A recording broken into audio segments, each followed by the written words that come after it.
Understanding human trafficking risks related to the war in Ukraine. My name is Anniina Jokinen. I work as a senior program officer at the European Institute for Crime Prevention and Control, affiliated with United Nations, also known as HEUNI. And we organized this webinar together with Strada International. The webinar is part of our webinar series of the EU-funded ELECT THB project that I coordinate. And the project is coming to an end this August. Thus, we have a series of final webinars to share some of the findings and expand on the discussions and work that we've done during the past 2 years.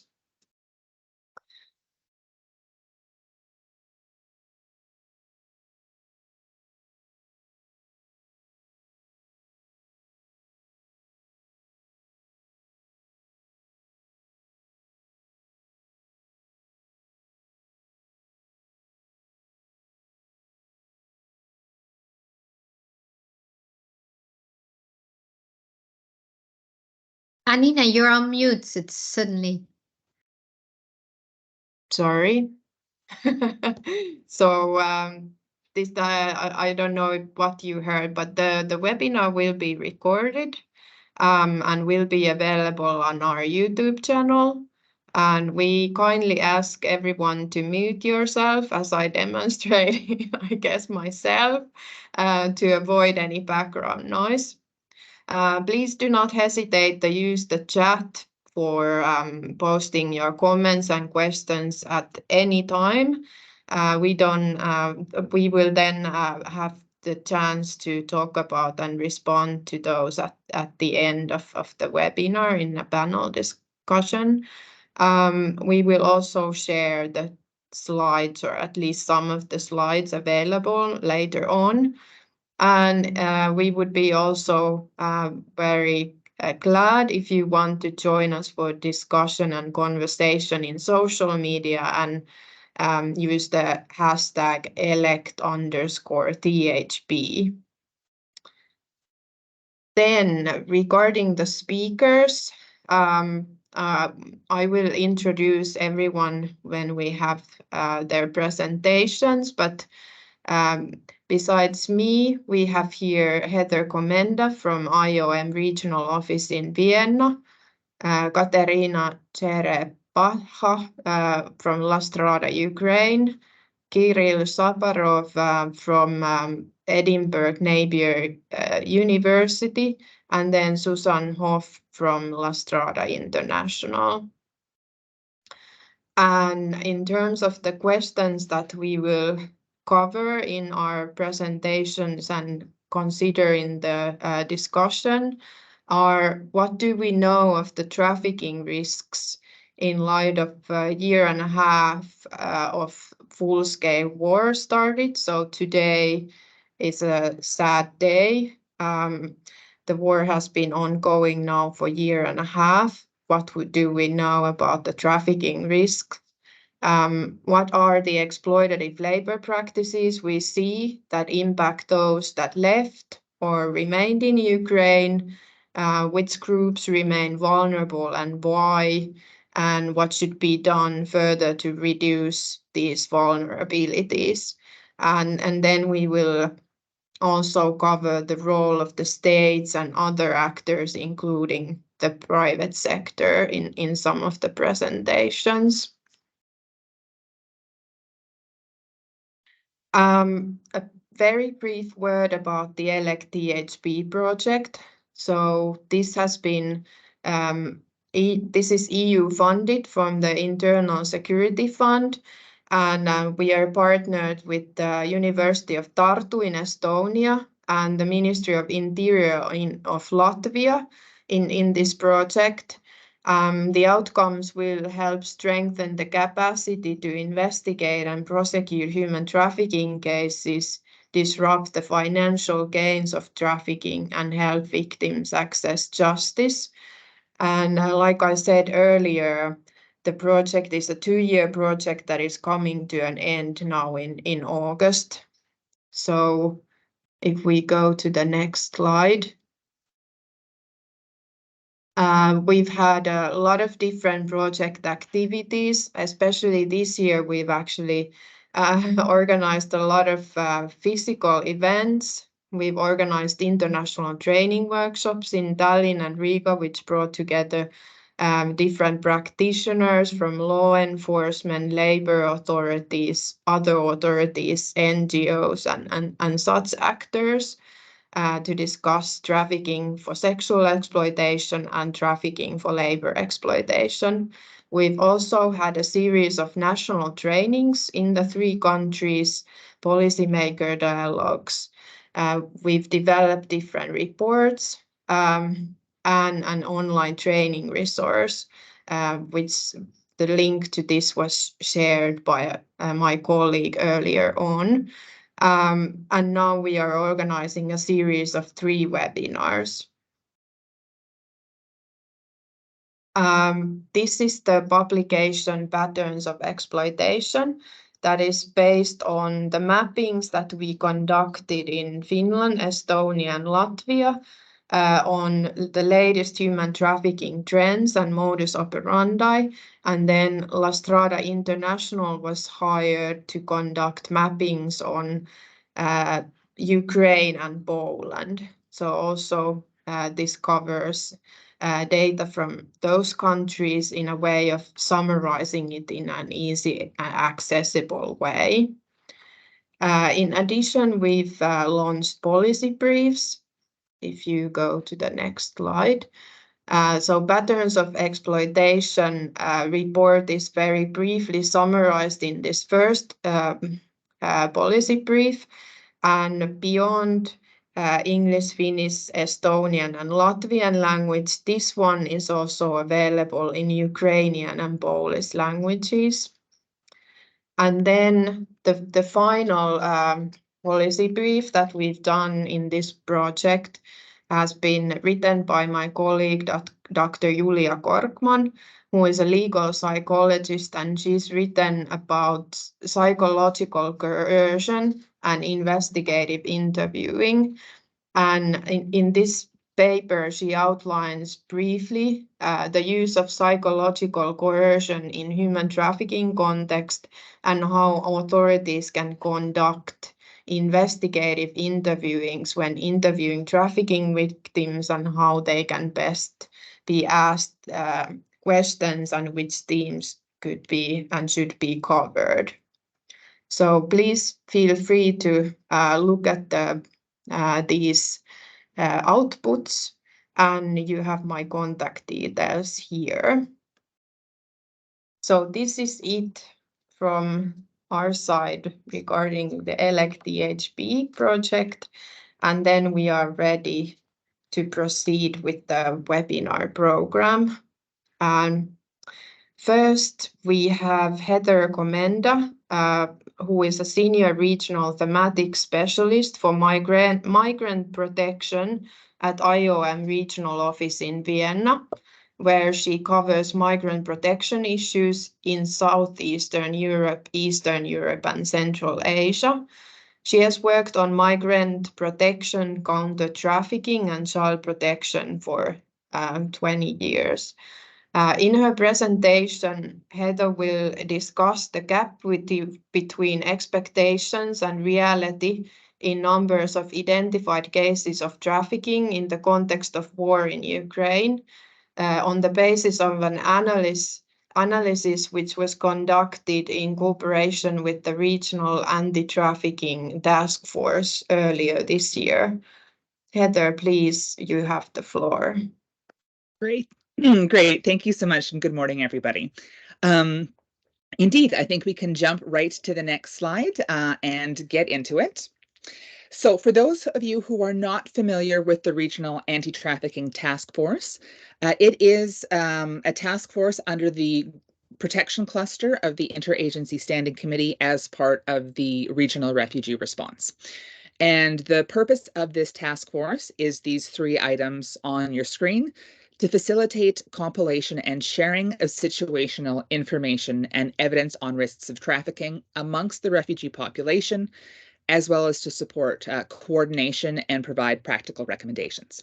So this analysis paper that we did as a group was specifically contributing to the first point on your screen. And I do want to make one point that I think is going to come up as we go. Our analysis really was, or at least started out specifically looking at the refugee population.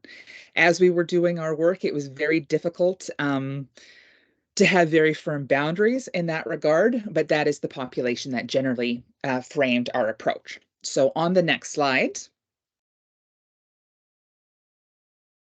the reason for doing this analysis as was stated in the introduction. As we will recall, at the very beginning of this phase of the conflict, there was a lot of concern being raised about the potential for this crisis to turn into a human trafficking crisis. And this is because it is generally accepted that displaced persons and refugees are at increased risk of trafficking, and that conflict creates new risks and or exacerbates existing risks. And when it comes to Ukraine, there was a number of existing risks. So we know that there are pre-existing trafficking networks, or there were pre-existing trafficking networks. And of course, we saw simply massive population movements and displacements with the very specific characteristics that the vast majority of the population on the move were women and children. So at the time of writing of this analysis, and the timing I think I do want to highlight, we started this work in November of 2022. So this is unfortunately relatively early on because I think there was a concern and perhaps even an expectation that we would start to see a spike in trafficking cases very quickly. And when we started this work in November of 2022, this had not yet been observed by people on the ground, or that people that we were speaking with through this analysis. So it is now quite some time, unfortunately, since then. So we're not saying that this is the situation in perpetuity, but this is what it was looking like as we were doing this work. Next slide, please.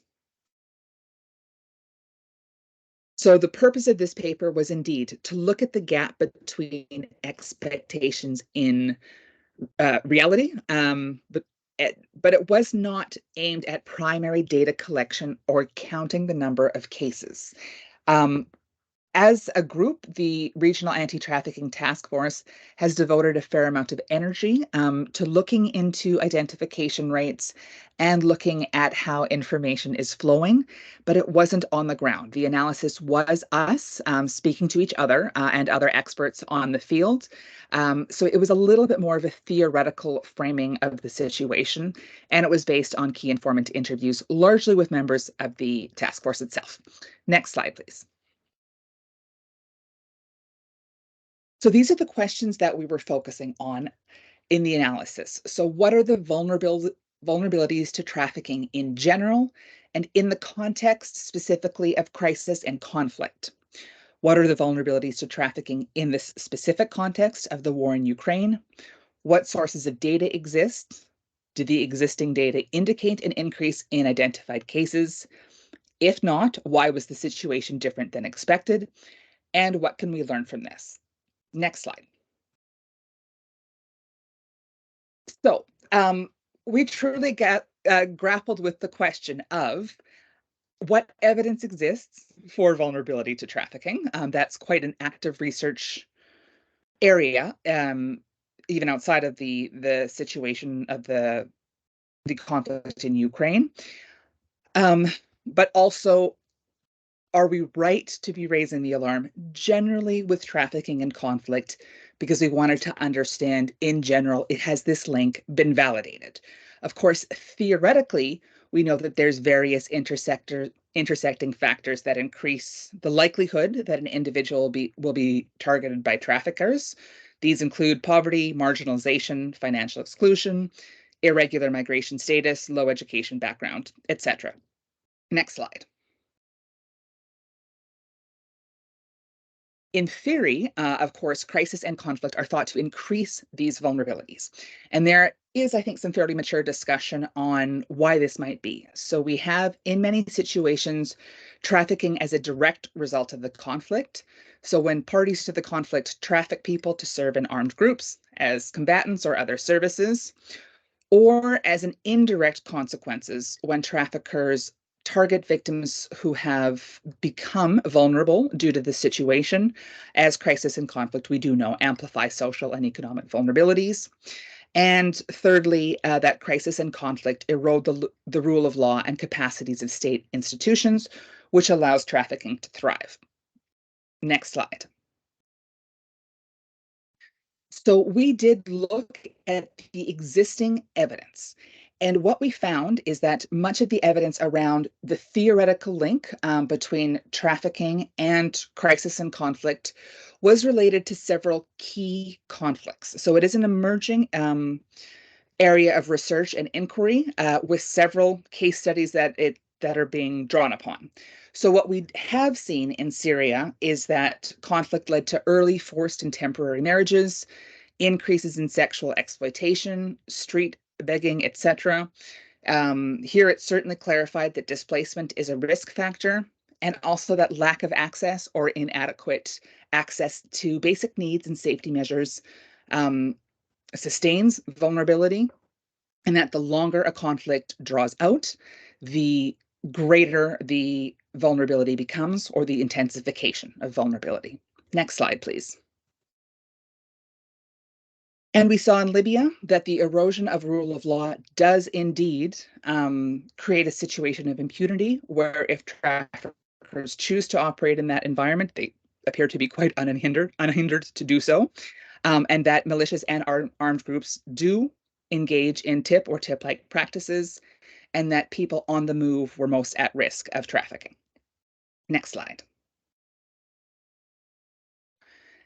So our approach to looking then at the situation in Ukraine. So regarding the last two slides, we did find is that it's not inappropriate to raise the alarm about trafficking and crisis in general and from the very early stages. We now see from this analysis that, in fact, these theoretical risks do play out in crises. So then, of course, this hones in the question, why or why not is it happening in Ukraine? And what we decided to do is look at the framework for analysis that we see here. It was presented by UNODC in their 2018 report on trafficking and crisis. And what they propose in that paper is that we focus on, or people could focus on, the following four issues when considering crisis and trafficking, which was one, state collapse as a vulnerability factor related to deteriorating rule of law and impunity, forced displacement, humanitarian need, and socioeconomic stress, and social fragmentation and family breakdown. So basically, our analysis looks at these four criteria or areas of vulnerability. Next slide, please.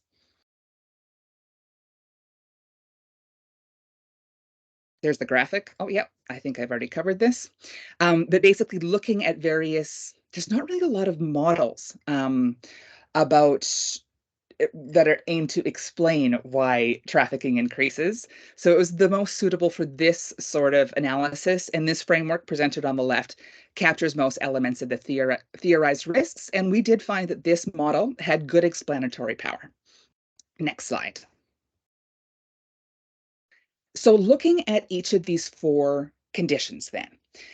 So, of course, what we found in the context in Ukraine is that the state has not collapsed.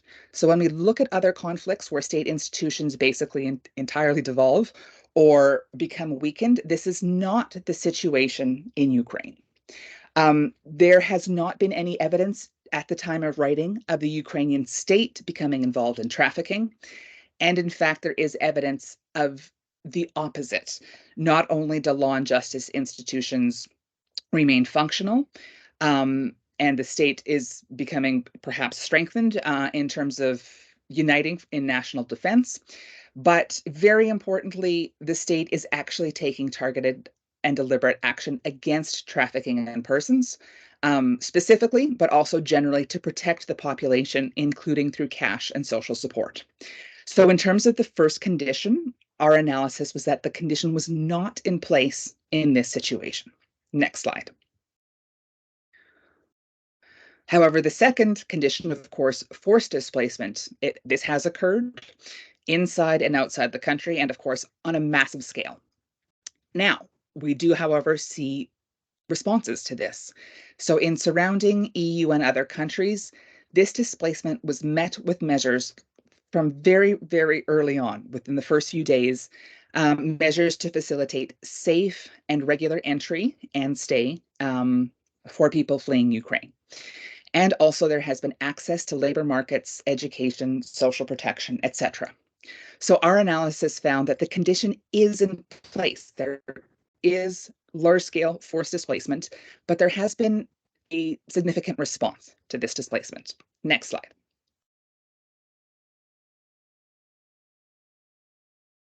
Humanitarian need and socioeconomic stress.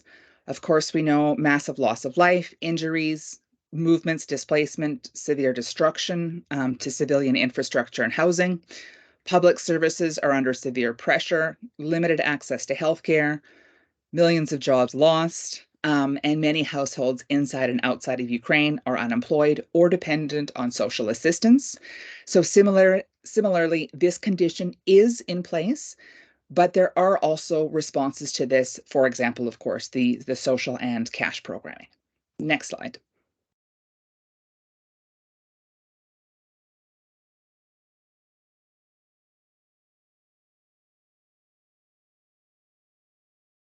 So social fragmentation and family breakdown. So here again, we see a massive impact on public life. So destruction of civilian property and energy infrastructure, indiscriminate and disproportionate bombing and shelling of civilian areas, and purported war crimes perpetrated by Russian or Russian-affiliated forces. There's widespread family separation, of course, separation of women and children from partners, husbands and fathers. And we are seeing, of course, continued or repeated movements and separations. So this condition is in place. Next slide. Also in our analysis, we did find that there are quite a number of what we're referring to as residual risks, or risks that we didn't find very much information on. So these are areas where there's absolutely a need for further research and further attention.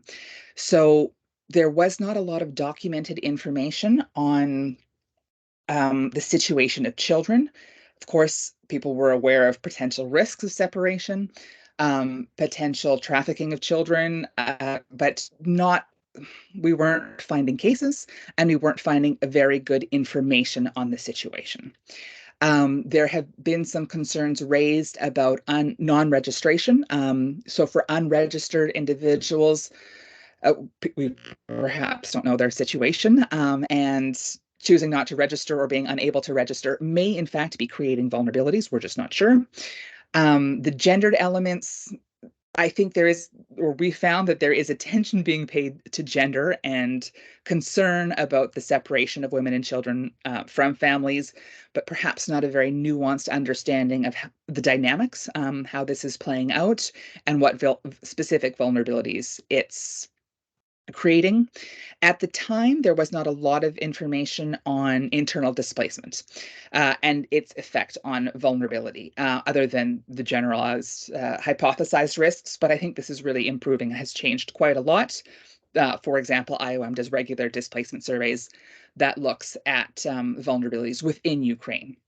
But then also, of course, the concerns about use of technology. So some partners in the ATTF are monitoring use of social media, use of WhatsApp groups, etc., for targeting vulnerable people fleeing Ukraine. And there does seem to be quite a lot of activity in this area. So there were noted increases in searches related to exploitation of Ukrainians and activity in recruitment. But it's been difficult, or it was difficult for us at the time, to kind of see the concrete links with exploitation. Is it movement, or is it actual things that are happening? And I think this is really something, when I come to conclusions, we need to continue paying attention to.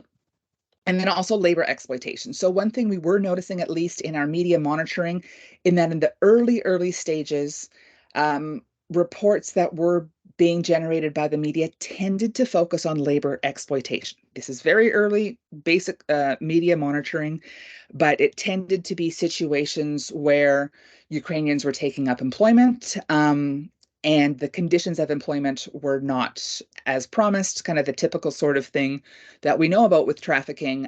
But it seemed to be, working in hotels, working in restaurants, working in food service, that this was starting to be a problem from in early media reports.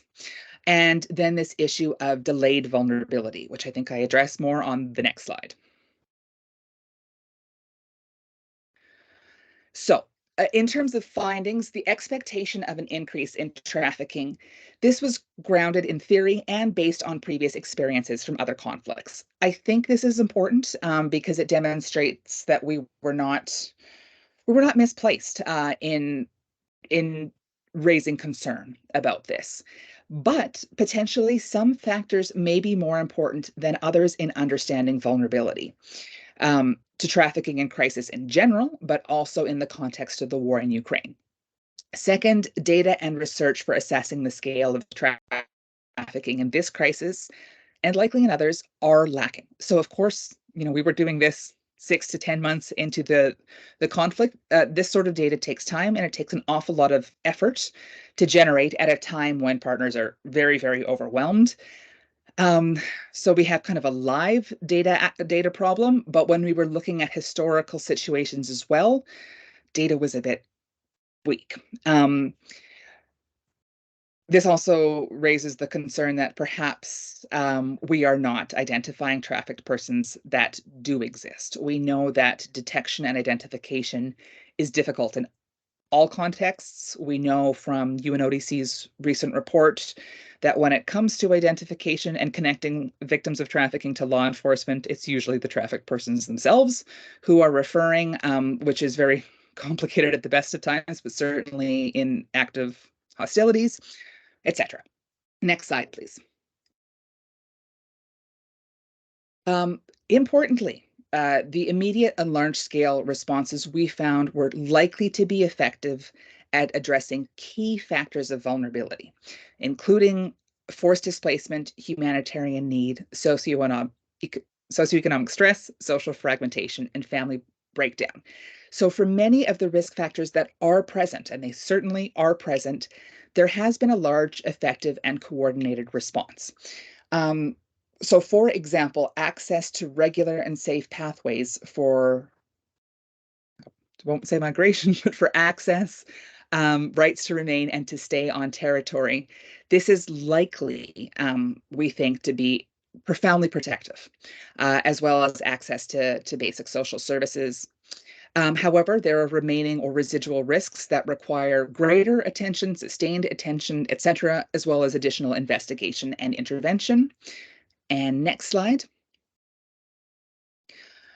We do think at the time that delayed vulnerability is likely to increase as coping capacities are stretched for displaced persons, for refugees, and for the people hosting them.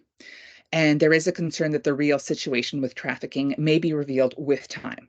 And I think this is a very important point because also when we look at previous conflicts and crises, we indeed see a similar pattern emerging, that trafficking is not identified within the first days or weeks usually, but it stretches on into months or even years before increases in trafficking that are plausibly associated with the crisis are identified. Next slide. So our conclusions, as always, the need for continued robust research, but I think importantly that promising practices are emerging. So this analysis is not saying that trafficking is not and will not be a risk factor or an issue in this conflict, but we do have initial promising practices that we feel it's very important to pay attention. There are some potential things that work that we've identified here that can be applied to other conflicts. And of course, that we need to remain vigilant. The vulnerability factors are there, coping strategies and mobility patterns will shift over time. We've seen this repeatedly, and that people are being repeatedly requested to continue to cope and to cope in different ways, and that this might reach the breaking point.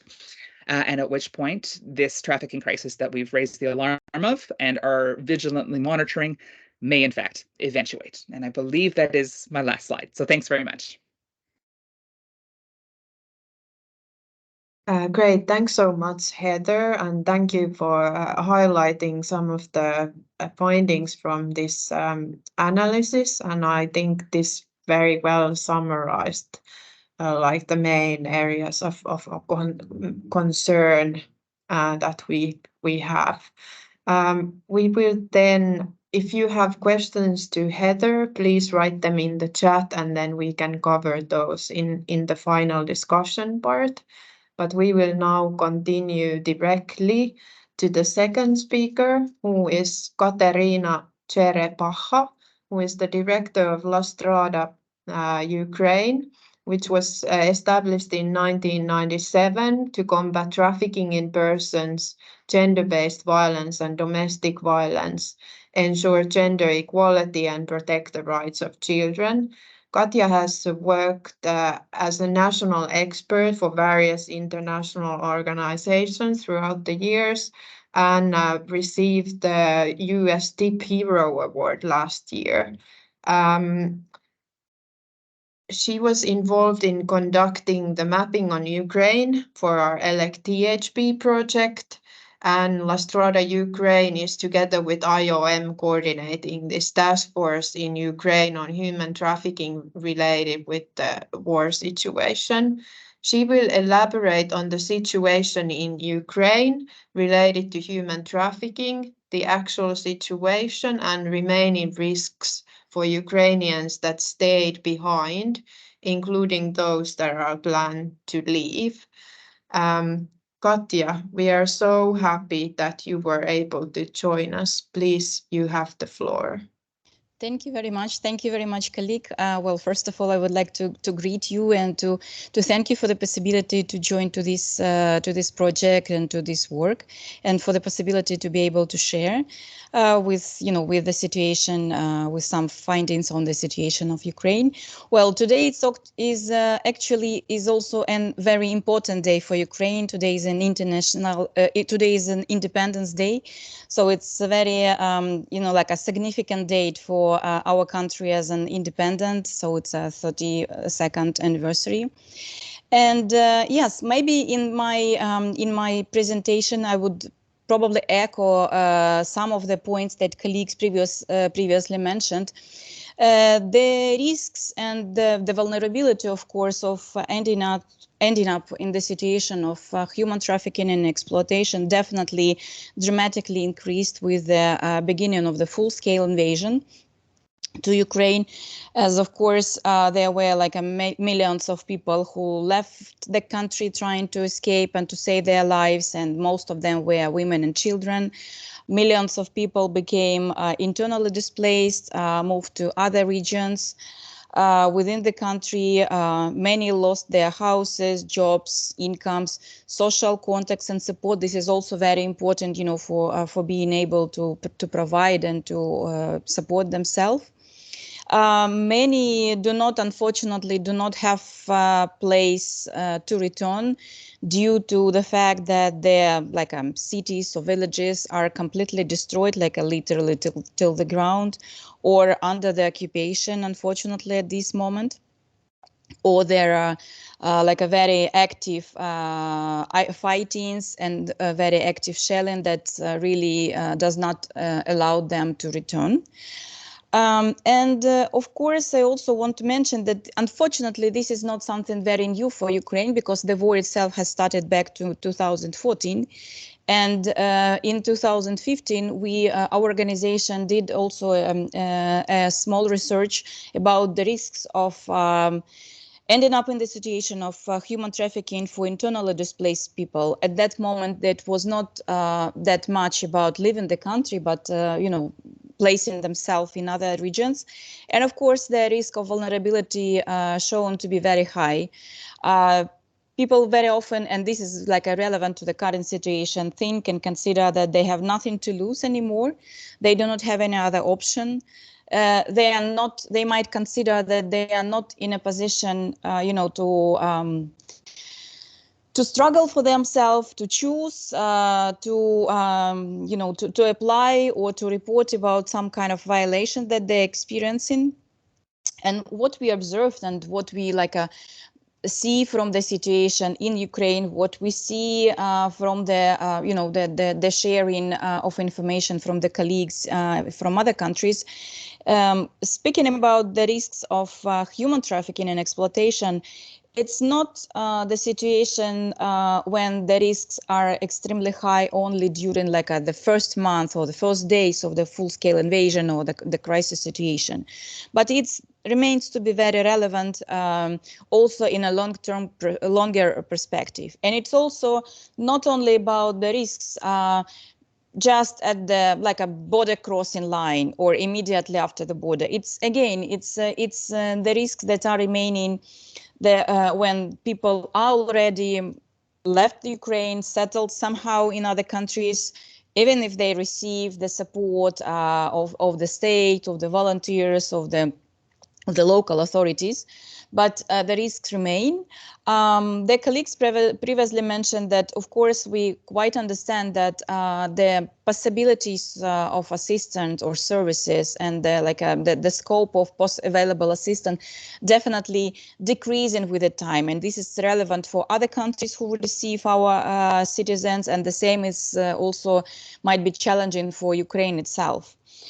From what we observed, it's really when with the beginning of the full-scale invasion, the most of the focuses was about the cross-border trafficking, so about the risk of cross-border trafficking, and definitely less about the risk of internal trafficking.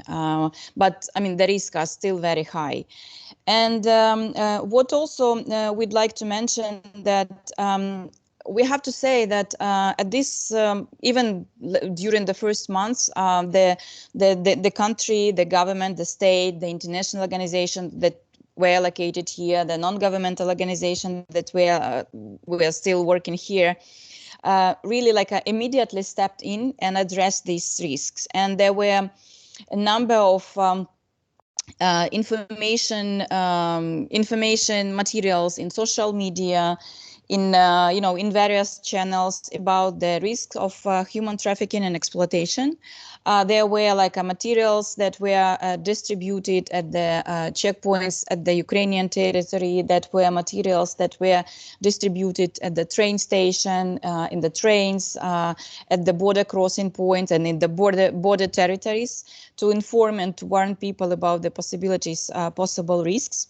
But I also wanted to mention that, of course, it was very helpful, and it remained to be very helpful, that our colleagues and partners and sisters and brothers from other countries, again, almost immediately stepped in, specifically about I'm now referring to the non-governmental organization, partner organization, colleagues from Strada, colleagues from Wave Network, who immediately stepped in and also started to provide the information in Ukrainian for Ukrainian refugees, provide with country-specific information that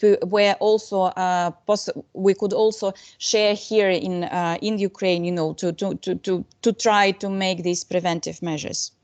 As Strada, Ukraine operates the national toll-free hotline on prevention of human trafficking, domestic violence, and gender discrimination. We do also are following the data and the statistic. And here again, this is really a common observation and common understanding of the situation, that with the beginning of the full-scale war, the number of requests to any institutions regarding, including our hotline, the police, the social workers, and I know that our colleagues from IOM in Ukraine also sharing this. There was a really rather big drop from reports or contacts about the human trafficking or domestic violence or any other challenges. That actually means that at this moment people really were mostly consumed or really were struggling for their life, and there was really prioritized, and anything else was like a put aside, or they even do not dare themselves, do not let themselves, you know, to report, to ask for assistance, even if they identify the situation. At the same time, there were like a really challenges in possibility to report, to contact anyone, to get assistance, because some you know, some territories were and unfortunately still are at the occupation, under the occupation. Some like were destroyed. There were really difficulties with the connection, with the electricity, with power, with everything. So definitely it also influences on the cases that were reported or were informed in this area. If to speak about the statistical data, like unofficial data of identification, again, the figures are not that big figures that would be, and we completely understand it. I have to say that there is an understanding also from the state institution themselves that this is not reflecting the whole situation. For example, as there is an institution in Ukraine who is responsible for granting the status of person survived from suffering from human trafficking. For example, for the last year, for 2022, there were 47 statuses granted for those who, it's like an official status. For this year, for 6 months of 2023, there is already 45 statuses. So it's almost the same number as it was for 6 months of this year as it was on, for the whole year last year. And what we can see, if we look in about the types of the, you know, the types of exploitation, types of the cases that were referred, and people who received these statuses, we do see that both like in last year and this year, the majority of cases and the majority of statuses granted were regarding the cases within Ukraine. So it was not the cross-border trafficking, but within Ukraine. We do also see one of the new tendencies clearly related to the war, to the full-scale war, and this is also like one of the challenges, because it's really not that analyzed, not that researched. There is not a lot of data due to some objective challenges I will name.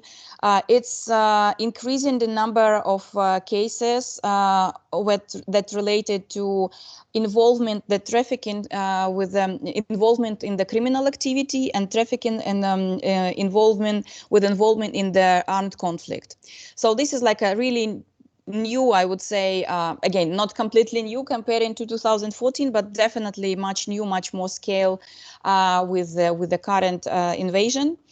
And again, there are a lot of challenges in addressing these cases, in working with or identifying, or in working with the survivors, or encouraging them to ask for assistance, because many of them really afraid for their life, really afraid for the possible consequences.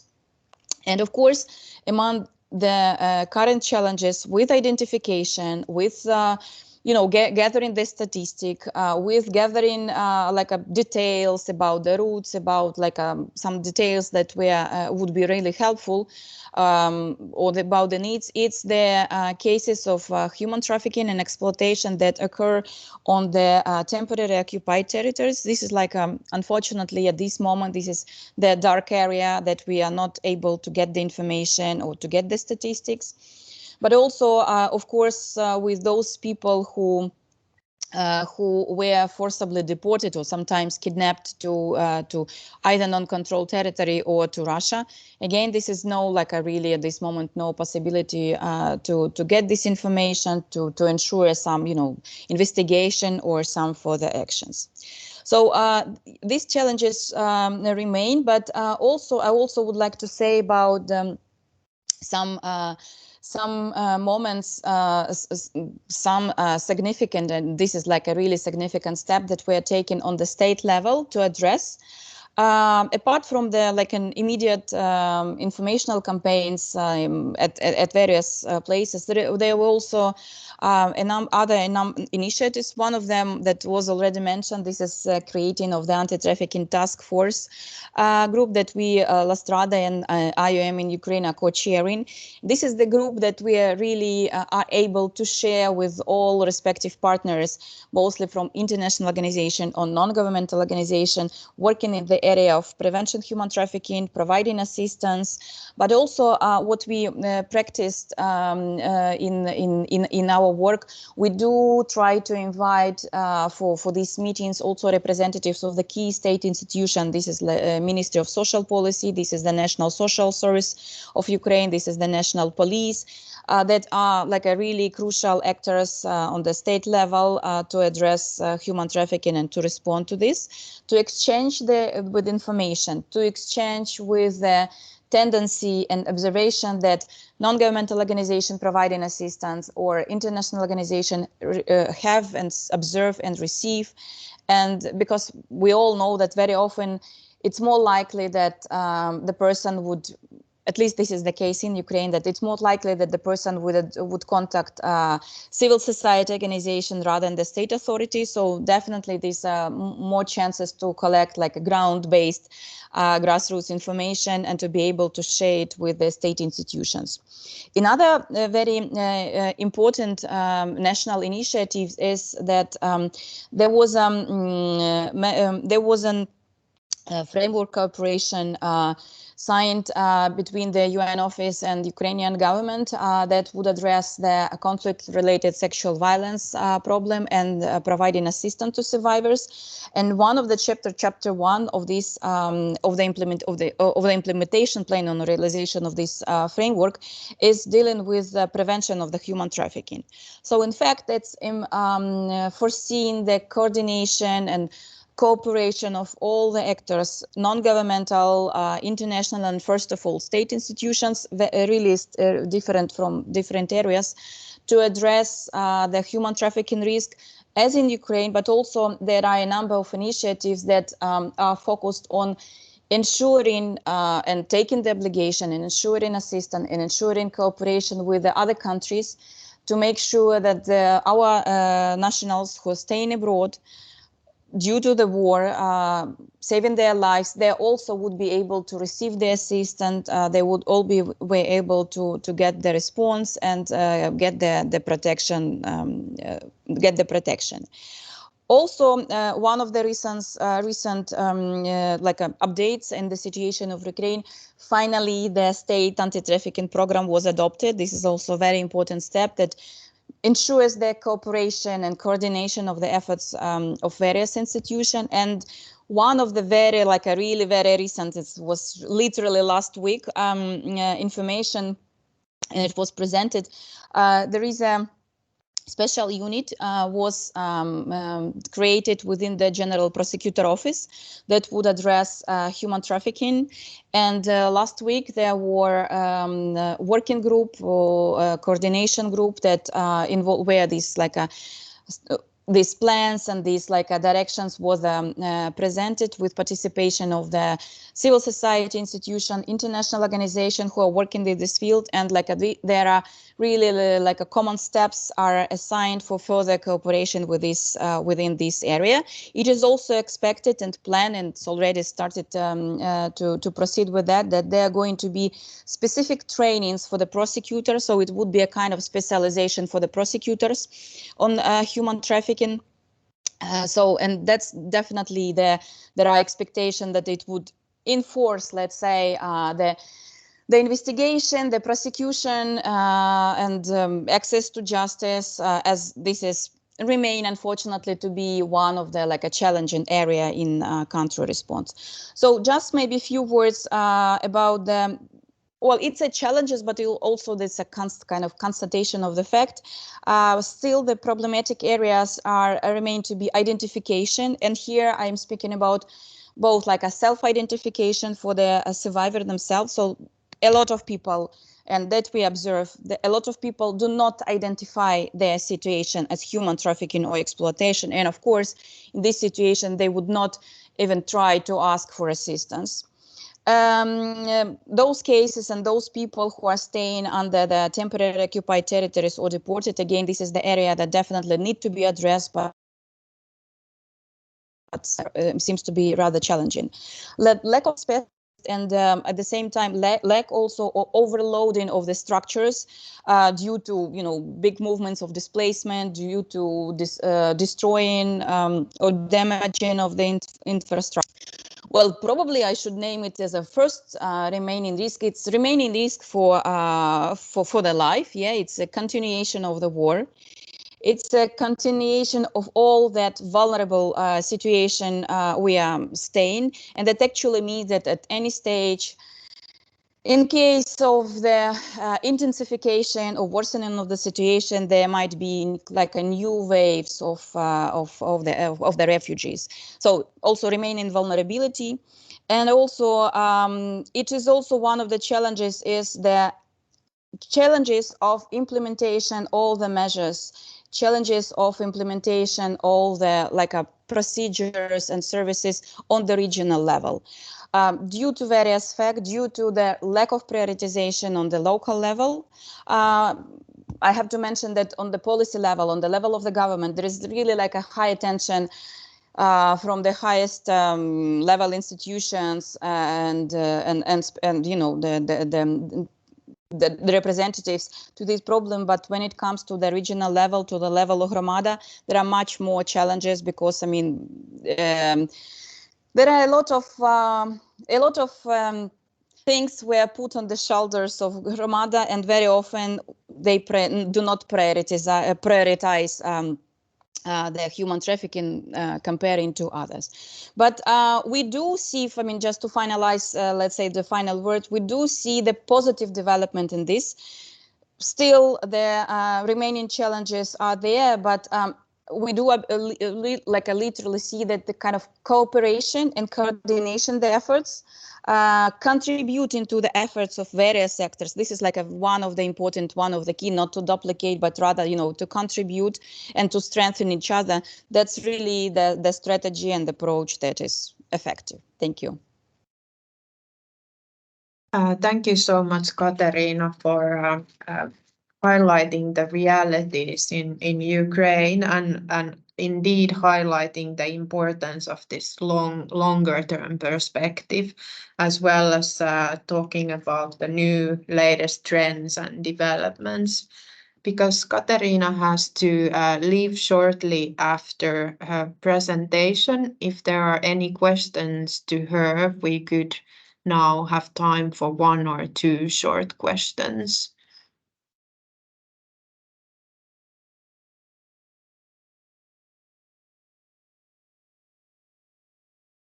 There's one from the OSCE, Anniina. Yes, yes. So from OSCE, can you please elaborate on the profile of the victims identified by Ukrainian MSP? E.g., are there any persons belonging to the national minorities or people with disabilities among them? According to the statistic, I do not see that there is a description about the disabilities or non-disabilities from the official. This is the official data. If you're interested, I can send you the link. For any case, I can send you the link to the website of the National Social, but I hope it's it's possible to read. But all of them are Ukrainians. According to the data, it's all of them are Ukrainian. There is no information if there are any minorities, but this is the official data. But if to speak about general about who would be the mostly at risk, or who would be the portrait of the survivor of human trafficking, I would say anyone. Literally anyone. Thank you. Then Susanne. Yes, sorry, I took my hand because I thought it's too difficult to put my question in the chat now, how to formulate it. But I was just wondering, Katja, also if you have the figures We just heard from Heather also about the Ukrainian government not having been mentioned to be support, of course, to be engaged in human trafficking. And of course, the government is still doing all it can and has not collapsed, which is, of course, something different in other wars and conflicts. And that then also the persons who are then in charge become involved in trafficking. Now we all know, of course, about the situation in Russia, and we do have less possibility to follow that. So I was wondering, do you have already cases where people claim to have been a victim of trafficking in Russia, like Ukrainians, or do you expect that we also will see those cases later on, that Russia will be accused of human trafficking, maybe because of force, conscription, for example, or other cases? To be honest, it's very difficult to say. It's really very difficult to say, and this is again one of the areas that is challenging for everybody, and this is like an area that challenging for again last week at this meeting at the General Prosecutor Office, and also previous at the Anti-Trafficking Task Force meeting. It was really one of the issues mentioned, that what is observed, that people who suffer from labor exploitation or from human trafficking or from any other forms of exploitation or trafficking that might be at while they were deported to Russia or while they were staying at the occupied territories, they do not dare, or they might not agree to talk about it to anyone, because this is like one of the very sensitive issues. They might be really afraid or have some feelings about being able to accused for collaboration. And this like really one of the concerns that observed.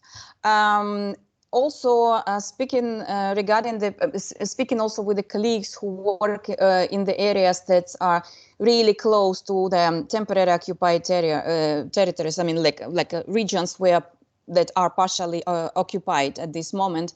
And again, they also say that people really afraid to talk, because I mean, they still have this fear to be not even prosecuted, but to be killed by Russians, sorry as it is, or you know, they are very uncertain about their state, their situation, their life. So this is like again, this is the area that I do strongly believe that we have to address in the future with more deeper, and there will be like more challenges or more different contexts, more cases, definitely more cases. Again, the possibilities of investigation or doing any other specific, you know, research or things on prosecutors at this moment, this is like let's say almost impossible. But again, after the changing of the situation, after bringing to responsibility the aggressor, there will be a step that we have to proceed and, you know, really to sort out what would be the procedures, what should be the system of dealing with this. Thank you so much, Kateryna, and thank you for taking the time to join with us and share your insights into the situation. And we hope that you will have a happy and safe Independence Day in Ukraine. All the best to you. Thank you very much. Thank you very much, colleagues. That's extremely appreciated. Thank you. Then next on the list of speakers, we have Kiril Sharapov, who is associate professor of applied social sciences at Edinburgh Napier University, UK. Kiril has a long-standing research interest in forced migration and human trafficking, and over the years he's developed a sustained track record of conducting policy-oriented research and publications within a broad domain of migration. Kiril was also involved in conducting the mapping on Ukraine for the ELECT THB project, and he will also be moderating the panel discussion at the end of this webinar. So thank you for that, Kiril. Kiril will present on repoliticizing anti-trafficking, migration, labor rights, and war in Ukraine based on a paper that he's currently drafting with Dr. Jonathan Mendel. Kiril, please, you have the floor. Thanks very much, Anniina. Thanks very much, everyone who has joined today. Today, as Katya mentioned, Ukraine celebrates the 32nd anniversary of her independence. So, as they say, glory to Ukraine. And this short presentation is based on my joint work with Dr. Jonathan Mendel from the University of Dundee. And we're currently finishing an article which we are hoping will be published next year, subject to peer review, of course. And our paper is a response to an heralded achievement.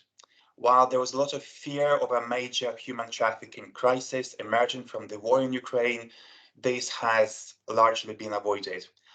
Next slide, please. In our research, we relied on a combination of a survey of anti-trafficking actors, document analysis, media analysis, and analysis of the published research and data. The survey, as Anniina mentioned, was conducted as part of the country mapping undertaken by Strada International, Strada Poland, and Strada Ukraine as part of HEUNI's THB, ELECT THB project. We also used Nexus HEUNI search engine to explore how this news media reported on the issue of human trafficking and war in Ukraine. Theoretically, as researchers, of course, we like theories. We draw here on slightly controversial, perhaps, idea of carnival.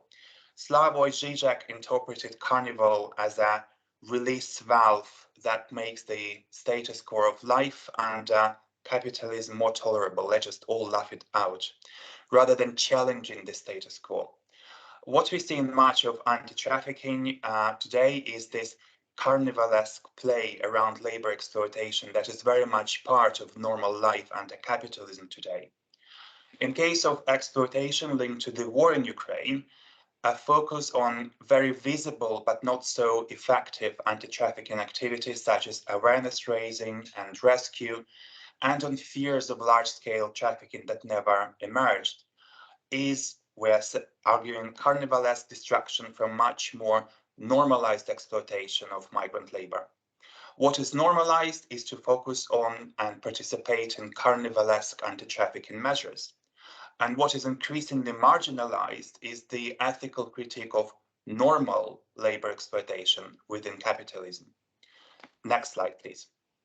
So to go back to the empirical part, we analyzed news items which were published in the first 4 months following the full-scale invasion and which covered human trafficking.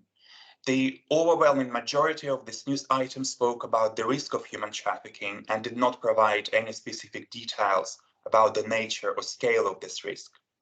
Most of them used common anti-trafficking trope of vulnerable women and children in need of rescue and protection. Crisis creates new trafficking risks, orphans face trafficking threat, children at heightened risk of trafficking and exploitation. These news reports were followed by slightly more nuanced, yet no more critical academic, policy, and activist accounts. They also echoed the conventional rhetoric around a young and naive innocent, lured or deceived by evil traffickers into the life of sordid horror from which escape is nearly impossible, and I'm quoting Doezema here. This rhetoric was unproblematically inserted into the context of large cross-border displacement. One of such reports described it as feminized displaced emergency. The UNODC 2022 Global Report on Trafficking in Persons applied its statistical model to predict 100,000 victims from Ukraine. It did recognize that many countries use temporary protection mechanisms to mitigate, yet the overestimate was still published. And such shoddy analysis quickly found its way into further reports based on hyperbole and full of mays and cans and mights, but short on verifiable evidence. Next slide, please. We also relied on some of the Eurostat data included in its annual reports on migration and asylum, which provided some early stage insights. As this table here shows, there were increases in the number of people identified as victims of trafficking in Italy, Poland, and Spain in 2022, in comparison to 2021. This table covers the third country nationals, not internal trafficking in those countries. However, none of these countries reported Ukraine as a top 3 country for the citizenship of victims, despite issuing a combined total of 1.3 million grants of temporary protection to Ukrainian nationals. Next slide, please. We also ran a survey of anti-trafficking practitioners based in Poland and Ukraine. About a third believed that there was an increase in the number of people trafficked in Poland and Ukraine because of war, but they didn't provide any data to support this. Others disagreed. One of the key Polish organizations that provide assistance said that they had no trafficking victims from Ukraine following the 2022 invasion. As the anticipated hundreds of thousands of trafficked Ukrainians failed to reach European brothels, sweatshops, factories, and fields, a startling admission was made by anti-trafficking stakeholders. The IOM report, that, as we have heard earlier today, states that despite the risks, no increase has been observed in the number of trafficked persons identified in Ukraine and the surrounding host countries. Astonishingly, though, the introduction of the Temporary Protection Directive by the European Union, which removed border controls for Ukrainians and provided access to social benefits and employment, was presented almost as one of the standard anti-trafficking measures. So a rights-based approach to migration was very boldly inserted into an anti-trafficking vulnerability harm identification frame. The report frames the Temporary Protection Directive in a way that centers state protection activity. However, what has been most helpful here is what European states have not done. They generally did not criminalize, detain, rescued, or deported Ukrainian refugees for crossing their border in a way that often happens with many other migrants. In our analysis, we see that anti-trafficking stakeholders raise fears and call for many different things to be done. What is alarming at the same time is that not many, if any at all, of the stakeholders called for the practices that were effective, giving migrants from Ukraine the right to travel, to work, and to access welfare and other services. Next slide, please. The fact that the worst trafficking predictions did not materialize is a success, but it does not mean that less attention should be paid to exploitative working conditions. Recent research by the Fundamental Rights Agency reveals that 30% of their respondents who worked in the EU since they fled Ukraine experienced some form of exploitation at work. There have also been sweeping changes to and severe degradation of labor rights in Ukraine, justified by war and the martial law. According to the Open Democracy team, around 70% of all workers in Ukraine have been stripped of many labor protections.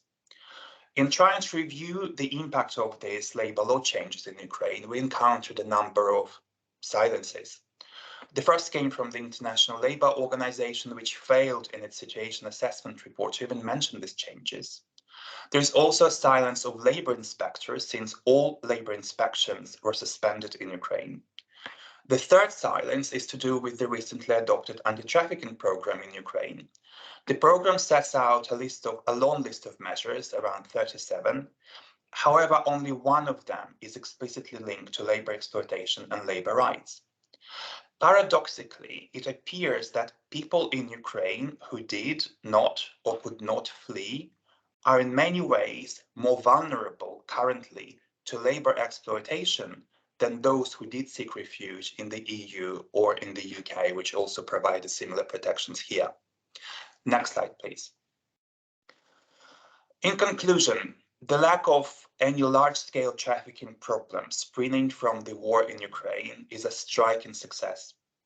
It does show how a rights-based approach can make people less vulnerable to trafficking. However, the anti-trafficking industry was a carnivalesque, we argue, sideshow to this achievement rather than a meaningful part of this success. The example of Ukraine shows major limitations to mainstream anti-trafficking theory and practice.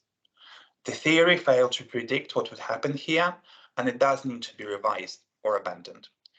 Anti-trafficking practice involves things like awareness raising that were at best of little or no use, it failed to include any advocacy for the rights-based approach that proved so effective. We need to remember that exploitation of Ukrainian nationals and residents is widespread, even if this is taking place through the type of exploitation that is decriminalized and normalized in capitalist societies rather than exploitation that is criminalized as trafficking. Drawing on Zizek's work, we argue for a re-politicized approach to challenge such exploitations through a broader ethical critique of capitalism. We do need to focus on migrants' rights, on workers' rights, and the right to welfare and services. Rather than this carnival sideshow of the anti-trafficking industry, exploitation should be challenged through more explicitly political campaigns for rights within and also against capitalism. So thank you so much. And next slide, I think, is the last one I'll address. Thank you. Thank you, Kiril, so much for providing us with this critical view into the this discussion and indeed to the anti-trafficking industry and its practices. I also, as a person who's done a lot of studying of labor exploitation, felt that your point about labor exploitation risks, and indeed it is a structural issue, is something that we have to keep a close eye on also in the future. But now we move on to the last speaker, who is Susan Hoff from Strada International. And so Susan is an international coordinator of Strada International, which is an European NGO platform against trafficking in human beings. Susan manages a broad range of tasks, including strategy planning, lobbying and advocacy, and coordination of European projects on the issue of human trafficking. Susan was also very much involved in conducting the mapping on Ukraine for the ELECT THB project, and also took part in our international training workshop in Tallinn, where we discussed labor trafficking issues and prevention. In her presentation, Susan will discuss human rights due diligence guidance on trafficking and labor exploitation risks of displaced workers, which was developed together with Anti-Slavery International. And she will also outline some of the exploitative practices reported to the different Strada members in different European countries, and what governments and private sectors should do more to tackle this. So, Susan, you have the floor. And I also have to say that we have quite limited time for you if we want to have the discussion, but maybe you can comment also on some points raised by the other speakers already. Thank you. And you have the floor, Susan. Thank you. Thank you very much, Anniina, for this nice introduction. And indeed, I do not want to take much time of people who maybe have very interesting questions, also for all of us to keep thinking what we should look into more. So I also invite you again to raise your questions. I'll try to be short. So yes, just in a nutshell to say, but you already mentioned it, we are a platform and we currently have 31 members in 24 European countries, and we've followed the situation from the start, of course, with our colleagues from Strada Ukraine, but also with all our other colleagues in the field. And the figures are low so far still. I will also come to that. But one of the issues are indeed maybe also that indeed we are not based in Russia. We cannot really see what's happening in Russia. And then, of course, we are also dependent on what the information is that others give to us or how people refer to us. We are indeed also part of the task force that Heather was explaining about. And also we have done a research earlier for the Freedom Fund, so I can also share it later, maybe still in the chat, which was published in May last year. And then also this guidance that was coordinated by Anti-Slavery. So I also used the presentation by Anti-Slavery. Just before I go into the slides of this guidance, just to, and you also asked me to shortly react, Yeah, what we know already now is indeed that the figures are low. As for Strada International, last year, over the full year of 2022, our members reported in total 22 cases to us. And these are cases that they directly assisted persons. Of course, through the hotlines, we got many more calls, and we saw that some hotline mentioned that they had multiple times more of calls of Ukrainians. They did not, of course, all relate to human trafficking, but very often to severe forms of labor exploitation. But of course, people also started to call if they had issues with employers, if they had issues with housing, with their residents. And these were not necessarily always the calls we used to receive. The same, for example, in Ukraine, they also start to get a lot of cases related to conflict-related sexual violence, which they received, of course, less before the war. So the cases were 22. This year, I don't have the full figures yet, unfortunately, for the first half of the year. But what I can say that we didn't reach the figure of 22 yet. So the figure is still lower than for the last year in full. But I hope to get this figure soon. I was part of the Solidarity Platform meeting in July this year, and there also the EU anti-trafficking coordinator spoke. She mentioned that Europol had 19 cases identified as human trafficking, and then of course we don't know how many of those cases overlap with our cases. And she also mentioned that there were around 101 cases under investigation still at the full EU level.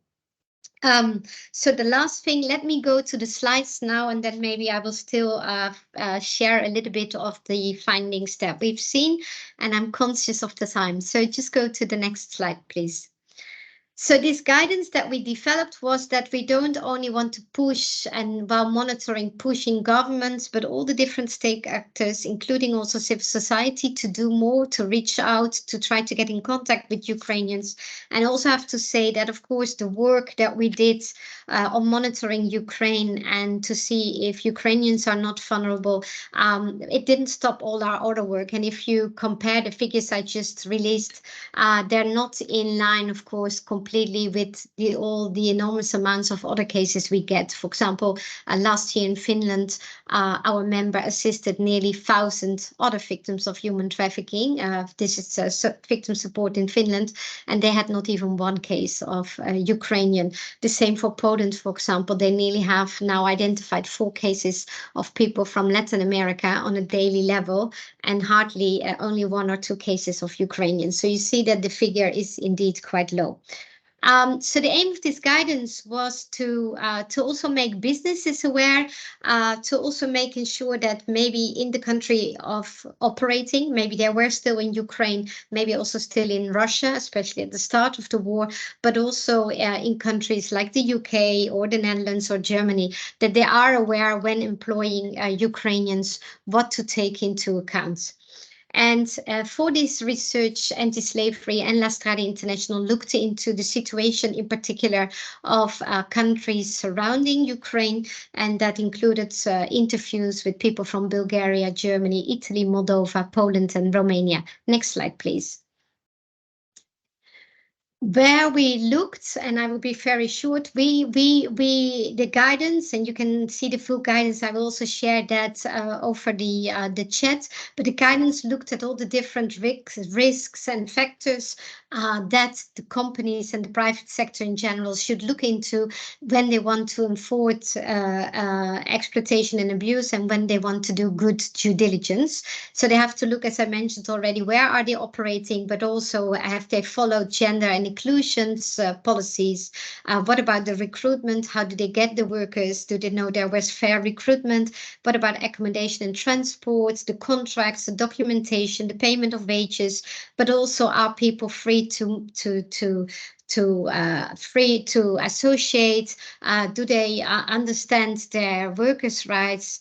And are there good ethical standards in place? So I go into those of them, but there was a long list, let's say, call it a checklist for companies to check when you are operating in a certain country, but also when you know that among your employees, there are people who are displaced. Next slide, please. If we look at recruitment, of course, we not see it only with Ukrainians, but we see it in general with people who are at risk of exploitation and abuse and human trafficking. We very often see that already during the recruitment, there is the possibility that people are exploited, and we see quite severe exploitative practices. There could be false job advertisements, but there could also be that people have actually no information about what actually they have been promised, how much they will be paid. So already we see a lot of deception during the recruitment phase. We also see that people often are recruited for work below their qualification, and that there's a lot of language barriers. For example, the information they get during the recruitment phase is not, they cannot fully understand, is maybe not correct, but it's not understandable to them, also difficult for them to check. And also very often, and that's not mentioned also on this list, people have to pay already during the recruitment process, which maybe makes them debt bonded, but at least more dependent and vulnerable. Next slide, please.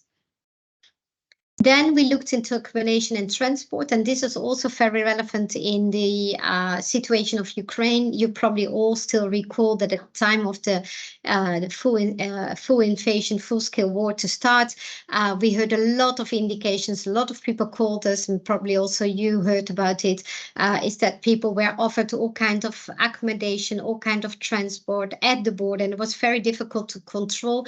But of course, during accommodation and transport, a lot of exploitative practices already happened. We heard that people were offered transport, for example, having to pay immediately, or people at the border were offered transport and offered a job and employed. So they were recruited, transported, and got a job at the same time, and then already had to agree, for example, about the salary. And upon arrival, they immediately had to start to work. We have seen those cases in the last year and a half in the Netherlands, but also in other countries. People have also been offered housing and accommodation for which they were told to do something back. So either they had to take care of the children, they had to do heavy domestic work, or they had to take up other responsibilities of the owners of the house without having to be paid for that. Without being paid for that. And also that was very difficult to control. Where does it become work? Where does it become a slavery-like or exploitative practice? And where is it you still do something back for the people who offer you housing? That's very difficult, but also this should be addressed, because we saw and we heard also through our hotlines quite exploitative practices there. And some of our members have also published guidance what to do if you are offered housing and what you have to be careful about. If we talk about the private sector, then of course, if they offer accommodation and transport, we also see a lot of exploitative practices, and they have to be careful not to be engaged in. Where is the housing? How isolated is it? Where? What is the transport offered? Do they have to pay? All those things. Also, the private sector has to look into it, and also if accommodation and transport is safe. Next slide, please. Then, and this again, we heard very much through our hotlines in the Netherlands, in Poland, and in a lot of the other countries. There are a lot of malpractices with contracts, with documentation, and also the payment of wages. What we often heard is that people were underpaid. People were also told very often, you're from Ukraine, you were earned much less, so we don't have to pay you the minimum wage, or we just pay you less because you are a refugee and you already get money from the state, for example. We also heard that people had to pay for documents, or documents were again not translated or only partly translated, so they were not fully aware. They were being charged for services. And we also saw that many of the people we spoke with, and we're not the only ones, but also the FRA did a research, the Fundamental Rights Agency, and they also saw that quite a large percentage of the people who are employed, Ukrainian workers, work actually without employment contracts. And an issue that has not been mentioned much by the other speakers, although Heather mentioned it shortly, is also the fact that even though we know that the people have a lot of rights who come to Ukraine, we should not forget that firstly, many still do not register. I don't know have the exact figure, I just tried to check it. But just before, a couple of months ago, it was about only 50% of the people coming from Ukraine that also registered. And if you're not officially registered, then of course you have no access to legal work. Secondly, we should not forget that a lot of Ukrainians were already in Europe and they now have a tolerated status. But actually the calls we receive and the exploitation and abuse is in particular among those groups, people working on temporary contracts or people who are actually undocumented now, even though they are Ukrainians, just because they left Ukraine much earlier and they can still not legally work. And we sometimes tend to forget there have been some EU member states like Spain who regulated them, but a lot of countries have not done so.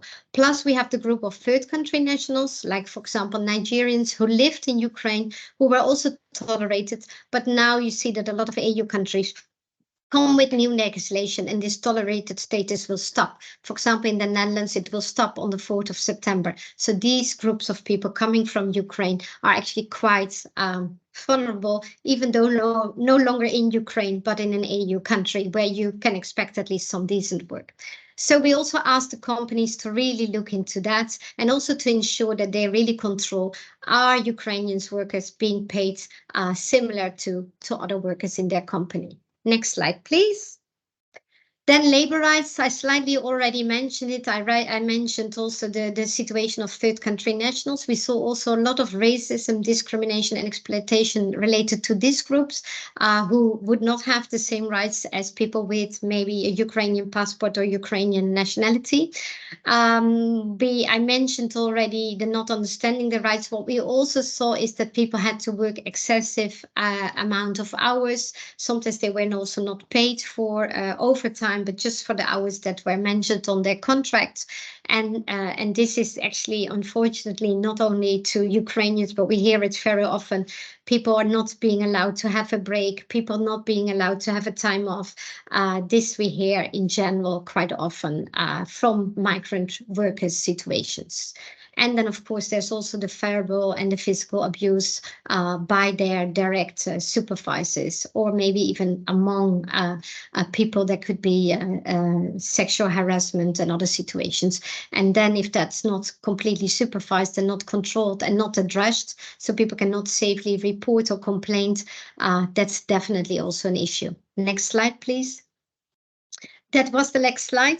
So yeah, I will also share my email in the chat, so then you can also contact me. And I think I'll leave it here in order to have time for some people still to speak. But I see that we have very limited time. Thanks so much, Susan. Indeed, we have very little time for discussion, and in fact, like one of the questions now that I thought that we could still discuss is to Kiril, who was supposed to moderate the discussion. So maybe I will just ask this question, Kiril, from you, and then hopefully we have some like very brief time that all the presenters would be able to reflect a bit on this topic, and if you have some new insights. But to you, Kiril, there was a question, it's in two parts.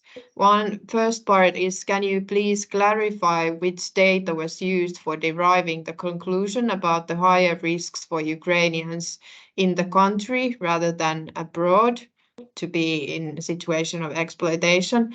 And then the second question is regarding the failure of the anti-trafficking theory in case of the war against Ukraine.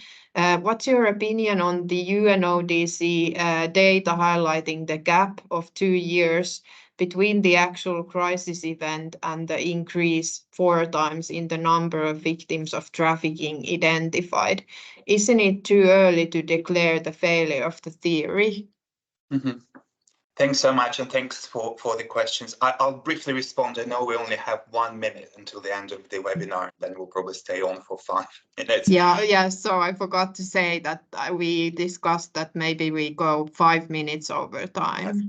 Well, firstly, to go back to the question of Ukrainian nationals and third country nationals in Ukraine being more at risk of labor exploitation, I think this conclusion was reached by assessing the set of rights available to Ukrainian nationals and third country nationals who resided in Ukraine, who could also claim the temporary protection in Ukraine, which have full set of labor rights and on par with the citizens of the EU member states.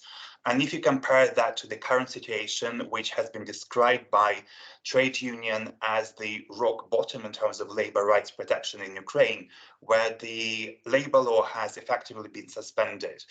Those of you who don't know, if you are employed at a company which employs less than 250 persons in Ukraine, labor law does not apply. It's only on the basis of agreement with the employer. So anything basically goes.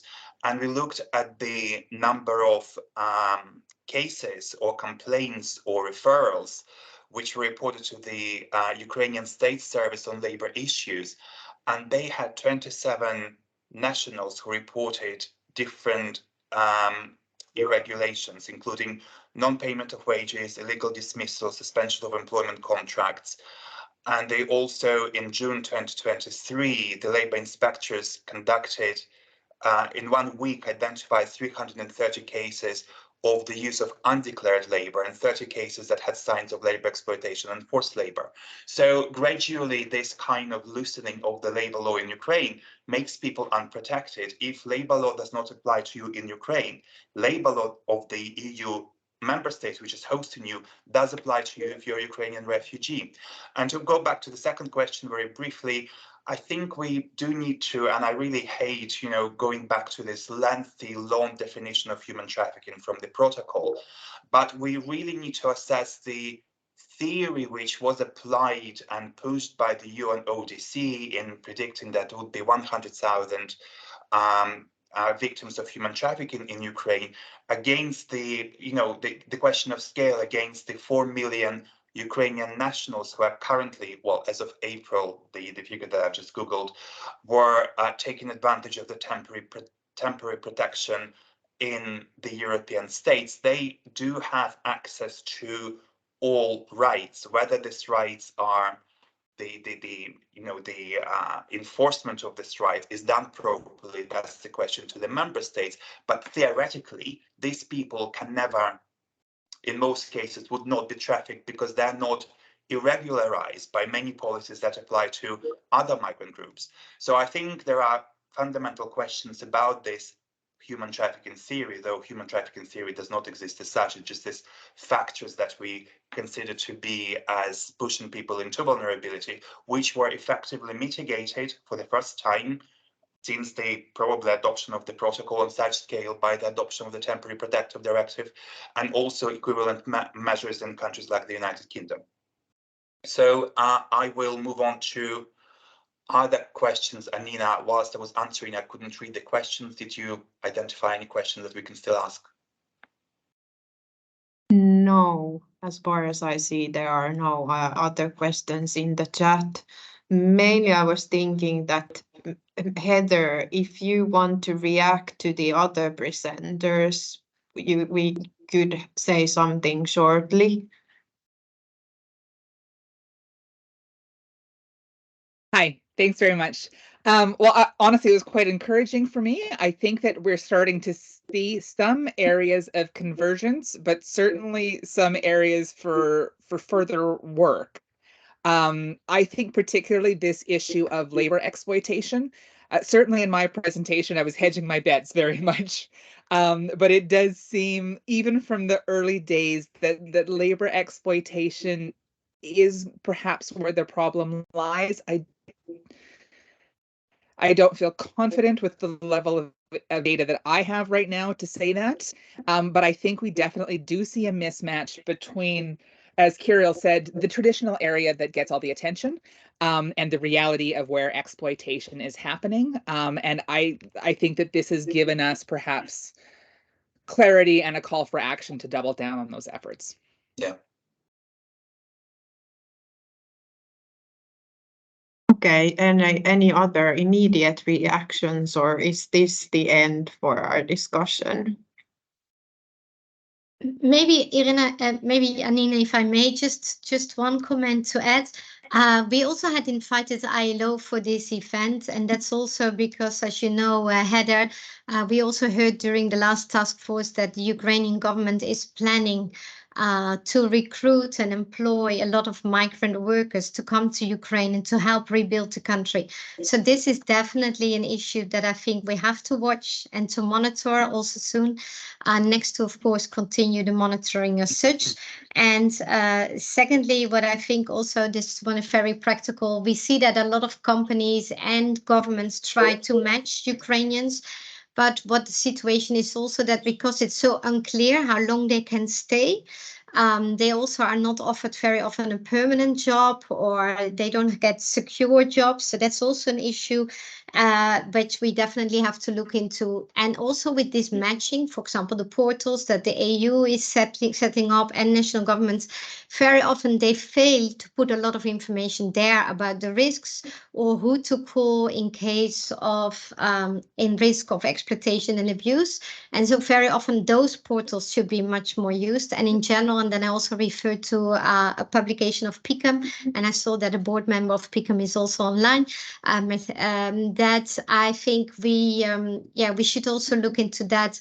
A lot of EU countries still don't have adequate complaint and reporting and safe reporting measures in place, and this is definitely needed to get much more attention for, not only for Ukrainians, of course, but for all vulnerable migrants. Yeah, Suzanne, just to add to what you've just said, if I may, there are concerns, I think, in doing our research that we read from Ukrainian lawyers who are concerned about the this continuation of the restrictions on labor law. So the lifting of the labor law within the context of exception or martial law, it tends to stay. So concerns are that many of this that this loosening of the labor law will find its way into the post-conflict recovery context. And at the same time, there are also concerns about the cuts to the welfare provision, which are being demanded of Ukraine by the International Monetary Fund. And we all know about the structural adjustment programs and the cuts to welfare that comes with IMF loans.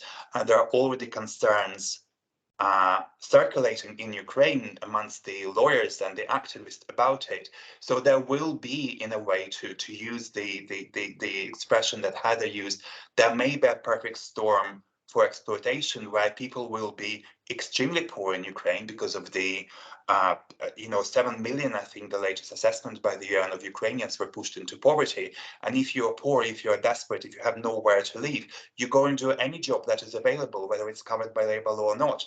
You'll have the cuts to welfare, and then you have this huge demand for flexible, low-paid and not necessarily low-skilled labor force. So I think there are huge questions that the activists and practitioners and scholars need to ask about what's to come, what is coming once the reconstruction begins, and this conflation of these factors that would make people extremely vulnerable. Thank you, Kiril. I guess we can still continue a few minutes. The colleague from OSCE has raised their hand. Thank you so much, dear colleagues, because I'm the one, my name is Tatiana Rudenko, and I'm the one responsible for the Ukraine-related activities in the Office of the Special Representative and Coordinator for combating trafficking in human beings in the OSCE Secretariat. I would just very short comment. I think it's good that we draw attention to the challenges as it relates to Ukraine and Ukrainian labor law and other. But I think we shouldn't also overestimate, the positiveness that about the situation of Ukrainian refugees in Europe and in other countries, even when they are fully covered by the Temporary Protection Directive, even not, going into the scenarios which Susan mentioned, that, people are not registered, the people are in limbo because they arrived to Europe before 24th of February.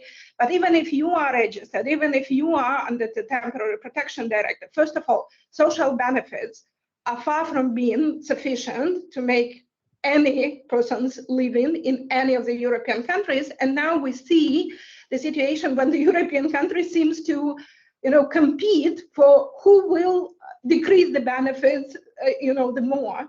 Yeah, that's one thing. The other thing is about access to labor market. It's good to have the right, but the right is not implemented because, for example, the recognition of professional certificates, the diplomas, etc., is no-go. We've conducted a series of workshops exactly checking the situation around Ukrainian refugees and some 16 already or 18 European countries. And there was none of a country where they've introduced a special provision to enable a speedy recognition and free of charge recognition of diplomas by of Ukrainian refugees in their countries. Any kind of diplomas. I'm not speaking about highly specialized professions like lawyers or medical staff or whatever. Any kind of diplomas.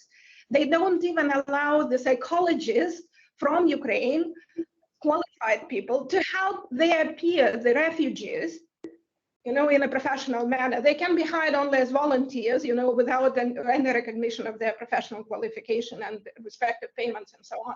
So I think we need to look deeper into, how situation involves in practice, whenever the rights are there, but the implementation, Kiril, you rightly pointed out, is still to be observed. And we shouldn't, lose our guards in terms of the risks here.